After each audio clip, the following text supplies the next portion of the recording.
বন্ধুরা, আজকে সাদা খিচুড়ি করেছি। এই দেখো, এই সাদা খিচুড়ি এইরকম, এই যে ঘি দিয়ে এরকম করে, আর এই ডিম ভেজেছি, পটল ভাজা, আর এই আলু ভাতে।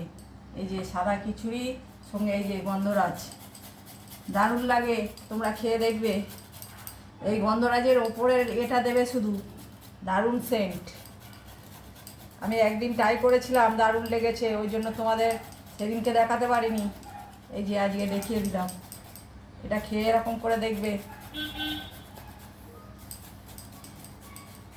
এটা গন্ধরাজ খিচুড়ি, সাদা খিচুড়ি, ঠান্ডা ঠান্ডা ওয়েদারে দারুণ লাগবে। খেয়ে বলছি কীরকম হয়েছে। দারুণ হয়েছে বন্ধুরা, দারুণ।